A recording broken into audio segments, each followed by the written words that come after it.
There's a reason why you're meeting the people you're meeting, you're dating the people you're dating. Find the lessons, find the patterns, ask the why.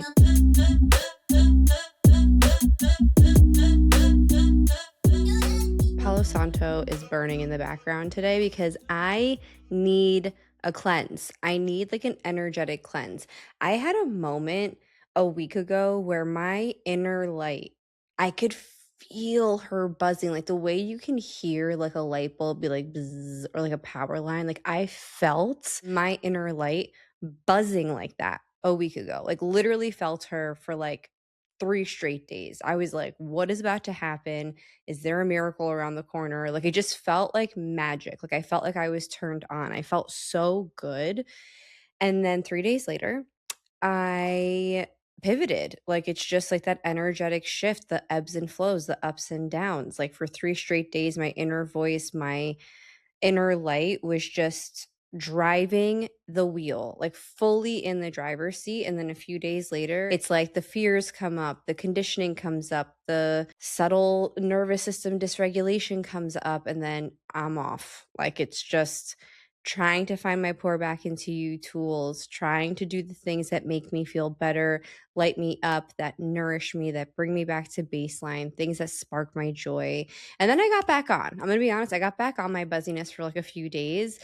And today, I don't know, I'm just feeling it off. So, just explaining the ebbs and flows of the energetic shifts that we are all constantly feeling hour after hour, day after day, week after week, month after month. This is just the human journey. And we get to embrace every aspect of it. And we get to know ourselves through these shifts. We get to know what brings our light back on. We get to learn what is it that completely shifts our energy into like a contraction and then we're closed off and we're in a bad mood. Like it's about knowing yourself and to not be resistant to what life is throwing at you. Just embrace everything around you. Everything is meant to be in your orbit for a reason. So if your body is asking for some rest, take some rest. If your body is asking to move, move it. Get outside, go do a nature walk.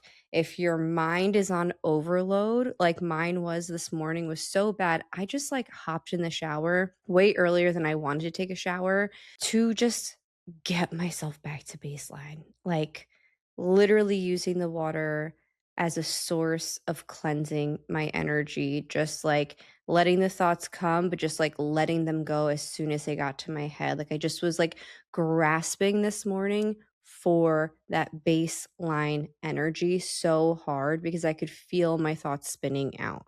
So, for any of you who are new here, you know I talk a lot about pouring back into you. I talk about the nervous system. I talk about intentional traveling, wellness, all these things, but it's all because like I'm living through it. This is my journey. This is my experience and way that I've been able to harness life being so overstimulated, chaotic, crazy. And yeah, I just wanted to give you real life examples from this week and how I'm kind of ebbing and flowing here. But let's get into today's topic. It is a good one. I am excited for it because I want to talk about manifesting your dream partner.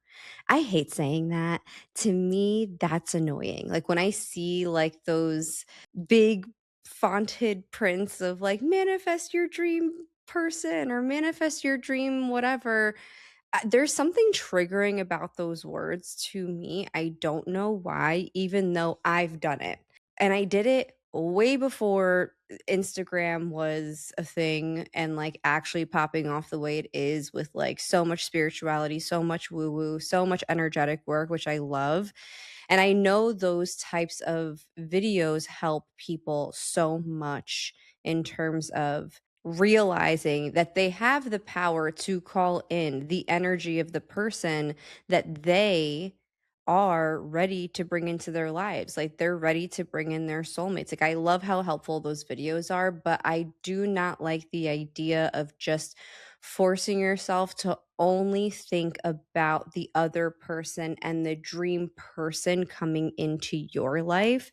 I also like to focus on like, what about you? What about the version of you that can hold on to the person that you genuinely want in your life.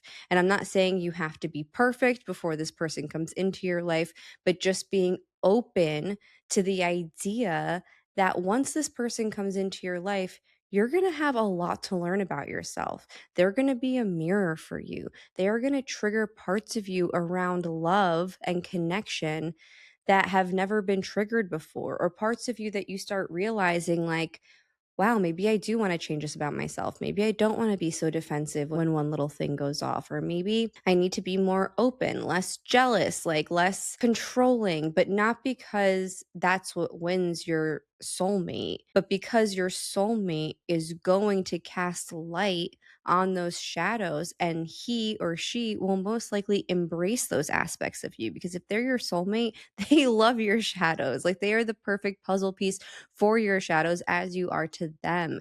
So just remembering that it really takes this tango of, like, yes, call in that person, be the version of the person that you want to hold that person, but not forcing it. Like, really knowing that when you meet your soulmate, there is going to be so much that comes up for you to learn only with them. Like, you're not going to be able to grow in the way to be perfectly holding the person that comes into your life, because they have lessons to teach you too, right?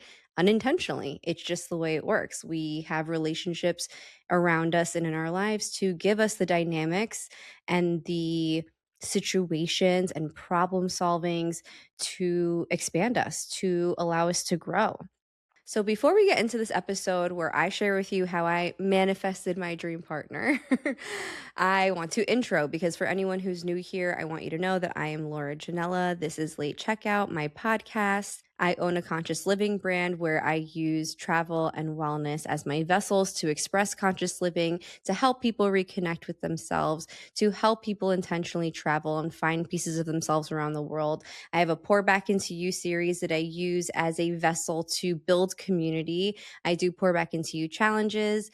I actually this week am kicking off a Pour Back Into You, the Becoming container, that I am so excited. It's a workshop all about getting back into lockstep with your inner voice, with your intuition, discerning what fear is, what conditioning is versus the inner voice, really bringing back your spark online, bringing back that inner light, being in lockstep with the person that you are on the inside, and making your authentic self be the one that's driving the wheel in your life.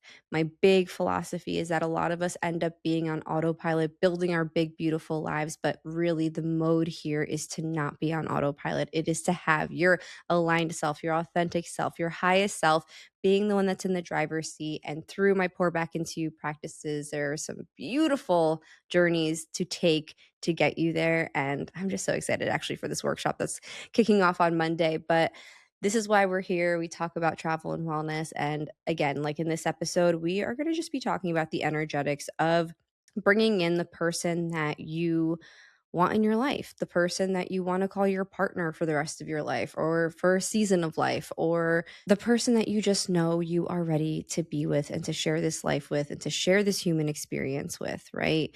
I talk a lot about conscious living. And I think when it comes to love, the more conscious you can be of the version of yourself that is here today, being super honest with yourself, being aware of yourself, being aware of the way you feel about pretty much everything and anything in your life, is going to help you know really the version of a person that you want to call in. I do not think that you need to be embodied in the full version of self that can hold on to that person, because like I said earlier, there's lessons to learn once that person walks into your life. But I do think there needs to be a level of awareness of the relationships you've been in before, the way that you would show up in the dynamics of those relationships, right? Like, were you defensive? Were you somebody who walked out the door a lot? Were you somebody who fawned a lot, who was looking for validation, who was walking right by red flags? Are you a person who just has these love connected patterns that were prevalent to you in the past? I think that's really important to just be aware of. It's not that you need to heal it and be perfect for when your soulmate is here, but I do think that awareness of it is so helpful because once they do enter your life, you must know that you will have work to do on yourself and it will come so organically, so beautifully through your fights, through your moments of being like, wow, did he just say that to my face? Did he just see me? Or did she just see me for who I am and like didn't run away? Like, there's just going to be beautiful moments like that when this person comes in. And 11 years ago, 2015 is when I met my husband. Okay. At that time, I was 27. I was journaling a lot. I was manifesting through the modes of manifestation that I knew about at that time, which is basically baseline like The Secret, because The Secret came into my life. If you're not aware of it, the book, movie, DVD, documentary, 'cause I saw it on DVD when I was like 19. The Secret is all about the law of attraction and like the energetics of manifesting your dream life. And at the time, it felt so taboo. It was like, oh, this is the secret to like the royal people and how they got the lives that they truly wanted. And this is how celebrities get their lives. And like, it was just like such this, like, almost like feeling like, oh, this is how people like me who come from like low income households who have big dreams, like, this is how we get there. We just harness optimistic thinking, we think and actually feel, right? Feel the feeling of like manifesting that thing or person or situation, and it will just come to us. And I think that's a huge aspect of it. Do I think that that is the only way to manifest? Absolutely not. I think there is way more to it now, 20 years later, that I've learned so much. However, at the time, I want to be real with you because that's really the only aspect of manifestation that I knew.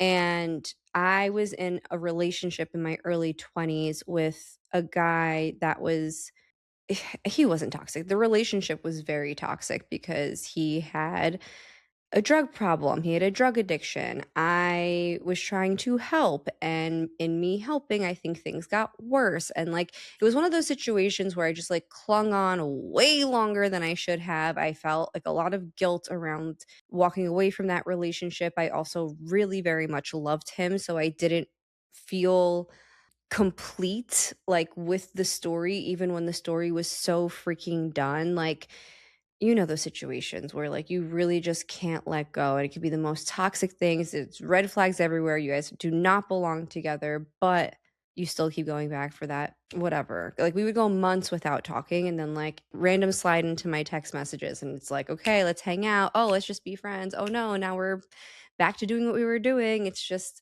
yeah, that terrible cycle. So I am real with you that I've been through a lot of toxic relationships before I met my husband. And not just because the other person was toxic, I myself was toxic. I was young, I didn't know any better. I came from a divorced household. I never saw what it was like to have a successful, fully communicative relationship, right? But I definitely, with that background, always wanted like my person. I always wanted to just be married and never get divorced and like have that whole story play out for me. And I remember with that boyfriend I was just mentioning, when we broke up, there was like a 2-year area where I was very much single. We still would talk, we still would kind of like hang out like once a quarter, would have our little cycle of being together, but I was dating other people, I was going out, like I was doing my thing, but I was also disgusted by men at the same time. Like, I couldn't stand to be dating men. There was something that I wasn't all in. Like, I knew I was in a very selfish and not in a relationship part of my life, but in it, there would be situations where I was dating people and like, we would date for like a month or two, and then it's just like, where does it go from here? And it's like, I don't want it to go anywhere. And then like it's like that awkward, well, it's over. Even from the opposite end, if like we had been talking for a month or 2 and then like I'm like, "Hey, come hang out with me and my friends." And he's like, we're not like that." And I was just like, "Okay, well, I wasn't asking you to meet my parents, sir." And like ghosting happened, like all the other things. And through that, I remember having this moment. I had a journal. I wish I could pull it out actually so I could read it to you guys, but it's somewhere stored deep in this basement, and I refuse to go down there right now and try to get through all the boxes. But maybe one day I'll have an episode where I read through my journal from when I was 26, because this was I literally named this journal after 26. I felt like that 25 was like such a pivotal year. And then like something about 26 that like really was special to me and I could feel my mindset shifting. I think it's because of the traveling. I told you guys like when I first traveled, like that was my like most expansive moment to date at that time that like really had me ask the inner questions. I was having revelations about my life. I was having big questions being answered to me in real time. And if you're interested, I have an episode about my 6 places that move me spiritually. And then I have another episode about travel as therapy where I just talk about everything when it comes to the mind and emotions and spiritual awakenings from traveling. It's such great episodes. But in that journal, I remember after one of these like awkward situationships, I opened up my journal out of a heat of just like, I am so sick of men. Like, I am so sick of the cycle. I'm so sick of just wasting time on people who, like, I literally don't really care about. And I know they don't really care about me, or maybe they did. I was just sick of that whole tempo.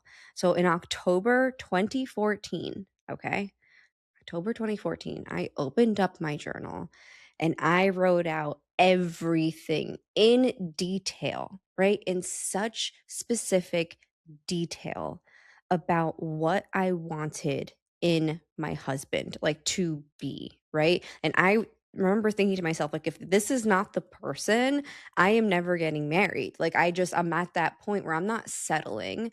And I remember detailing out, like, the way he looked, the fact that he liked to travel, somebody who's a hard worker, but somebody who's open minded, somebody who doesn't have a drug problem. Literally going into details about like the warmth of their heart and that they're funny and that we can laugh together. Like just really envisioning not just like the physical aspect, but like that essence, listing out that essence that he held for me. Okay. And I want to say this is like 2 pages long. So I went into super deep detail. And as I'm telling this to you guys, I'm kind of bugging out because if you're at all in the know with human design, which is like the science of our auras, the science of our energy, my profile is a specific manifester. Like there's two different types of manifestations in human design. One is non-specific, like the person who can just kind of like have the idea of what they want. Then there's like the one who's like specific, like get into the details. And it's just so funny that obviously eons before I knew this, I was in there with the detail, like really carving out the sculpture of this person. And that was October 2014. So I put that journal away, forgot about it, kept living my life that year. It's kind of nice, in this as you're listening to this. And I'm sharing what I did because I want you to just kind of take notes on like anything that might hit for you to do if you're in the midst of feeling ready for that person to come in. Because at the time, I don't want to say that I wasn't like fully ready, but I knew that when I was, I wanted it to be this version of a person. So take with you from my story that is helpful for you, and then I'll dive into a couple of things after. But manifesting is like planting a seed. It doesn't mean it's going to come in tomorrow.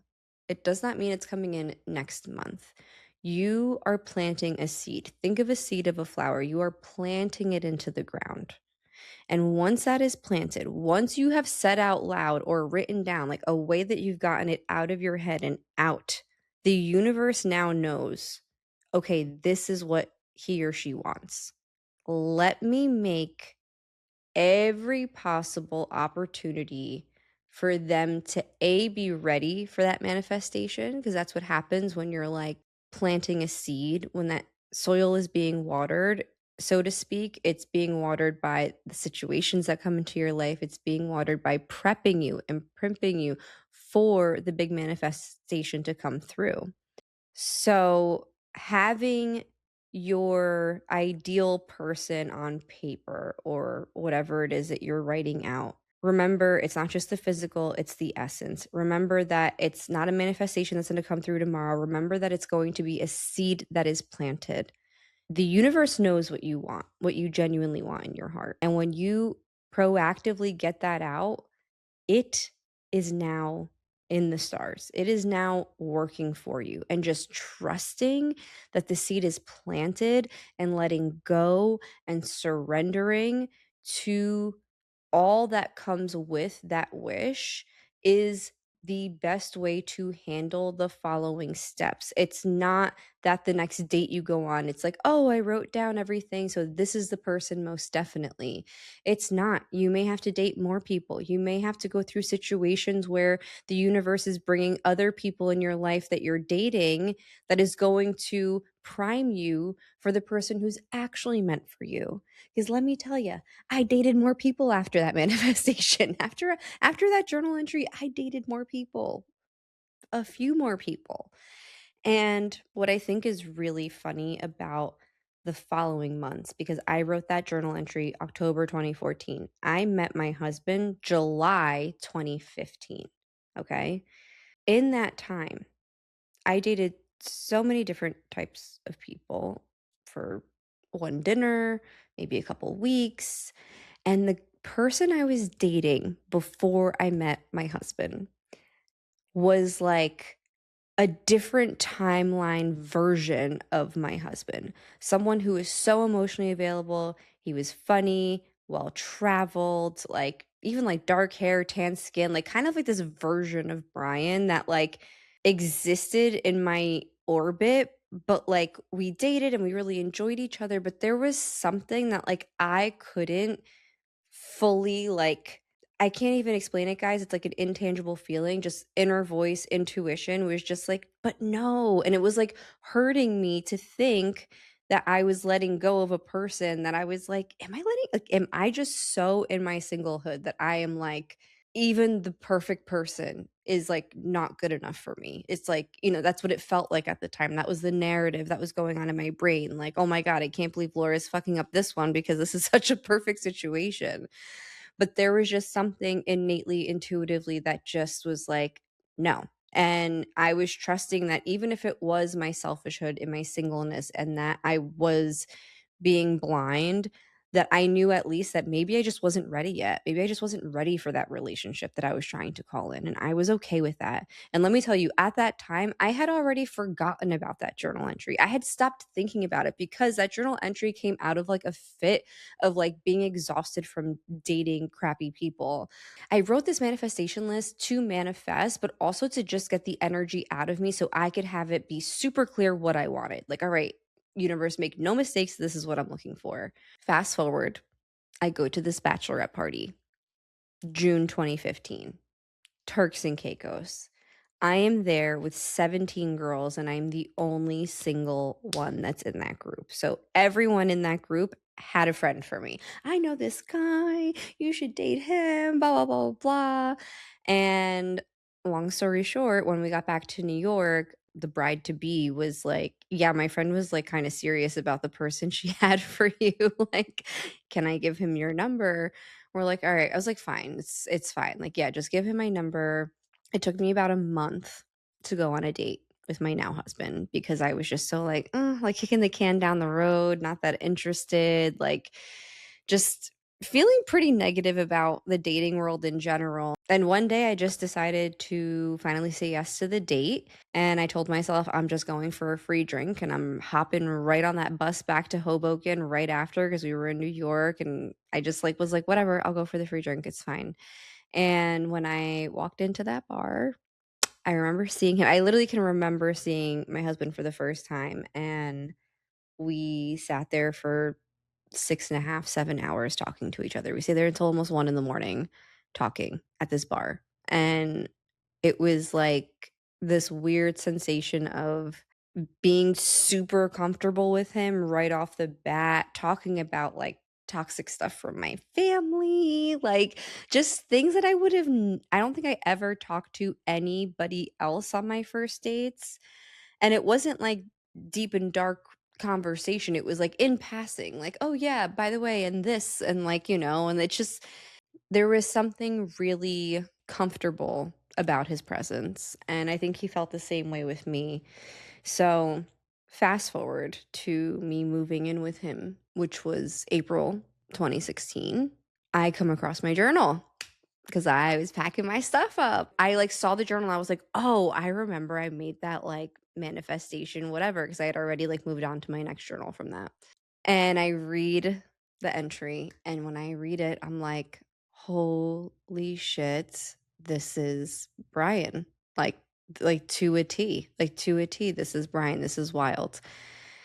I say all of this and share all of this with you guys because the power of planting the seed for what you want and surrendering after. I feel like there's like this two parts to it. There's knowing what you want, and this is not checklist. I know I have things down on paper, but I was talking like essence, like how I feel around this person. I feel comfortable. I feel safe. I feel seen. I feel like he accepts me, he knows me. I think I had written, like, he accepts, like, my bad sides, like, my shadows. I think I had a lot of, like, shadow work going on in my 20s that I was really embarrassed about. I felt my flaws a lot when I was single, and, like, I wanted somebody who just embraced them and understood them and, like, got me, and being aware of those aspects of self and knowing that sometimes a part of you is never going to change. You need to be with somebody who accepts it or who helps you work on it or who like balances it, you know? So get into the essence, get into the why, get into why you're calling this person in because of the way it fills you up, the way you feel seen, the way you feel held, the way you want to be safe. And also the other fun stuff. Like I needed somebody who could travel. I needed somebody who had an expansive mindset. I needed somebody who like didn't just want to do the regular like cookie cutter thing because at that time I wanted cookie cutter things, but I also wanted the safety of somebody who wasn't just pigeonholed to those cookie cutter things. You know, like if life does change, let it change with us. And then letting the seed be watered, planted, trust what comes your way after. Make yourself the main character after this. Like when anything comes into your life and triggers you, if a date goes bad, like find the lesson in it. Make it seem like the universe is here specifically for you and for your movie. And there's a reason why you're meeting the people you're meeting, you're dating the people you're dating, you're going through the things that you're going through for a reason. Find the lessons, find the patterns, ask the why, because that allows you in the time between now and by the time you meet your person, you have your story. You know what your patterns are. You know why the buildup was so built up until you got to that person. Like, really embrace the time, you know? And lastly, as I mentioned earlier, when you meet your person, you yourself are going to have doubts come into your mind. You are going to have fear and conditioning, and your nervous system see the soulmate and kind of freak out and be like, okay, let's self sabotage. Let's get ourselves out of this. Like, this is not it. Or, like, there has to be something wrong with him, or like seeking the red flag that you typically would be walking right by anyway. Like, there's gonna be something about even them showing up that's going to give you something to work on and to, like, step through and realize. And even further, when you step into the relationship, there's just gonna be so much that happens naturally throughout time in this relationship that is going to teach you the lessons that you were meant to learn specifically with this person. So don't let like the internet fear monger you into needing to be this perfect person in order to hold the relationship.